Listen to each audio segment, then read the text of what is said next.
La bière est à la mode, les producteurs sont de plus en plus nombreux. Ça a donné une bonne idée à Olivier Nizon. Il fabrique sa propre mousse, mais aussi du matériel pour ceux qui veulent se lancer dans cette activité. Laurent Pénichou, Aurélien Barège.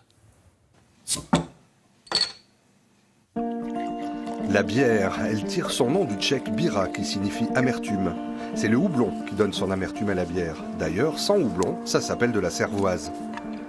Ce matin-là, avant d'aller brasser, Olivier Nizon fait sa cueillette. Dans les houblons, il y a deux grandes familles.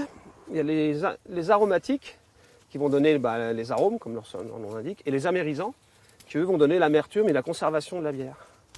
Donc on utilise toujours les deux espèces pour un brassin. Les pieds de houblon sont mâles ou femelles. On ne cultive dans les houblonnières que les plants femelles qui donnent ces petits cônes. Le produit actif de la fleur femelle du houblon, ça s'appelle la lupuline. Et c'est la petite poudre jaune que l'on va trouver en son cœur, vous voyez. Voilà, en fait, c'est le pollen, tout simplement. Et c'est cette substance qui, en fait, contient tous les éléments actifs du houblon, qui va donc être transformé en acide iso-alpha au moment du brassage. Cultivé à la maison, ce houblon est labellisé bio, tout comme l'orge produit chez un agriculteur des environs. Qu'est-ce qu'on brasse aujourd'hui?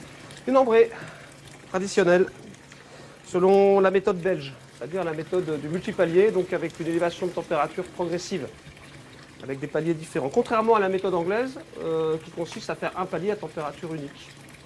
Comme beaucoup, Olivier a commencé à brasser à la maison pour le plaisir, puis de manière commerciale.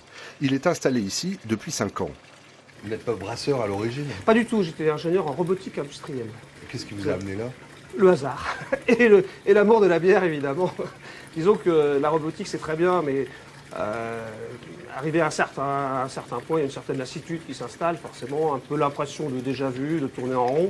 J'avais envie de faire autre chose et j'ai découvert tout à fait par hasard qu'on pouvait faire de la bière chez soi. Donc j'ai commencé comme ça, avec des petits kits à faire à la maison. Et de fil en aiguille, j'ai progressé jusqu'à faire des bières de façon commerciale, toujours artisanale mais commerciale, et à développer tout le matériel qui permet aux brasseurs de se lancer.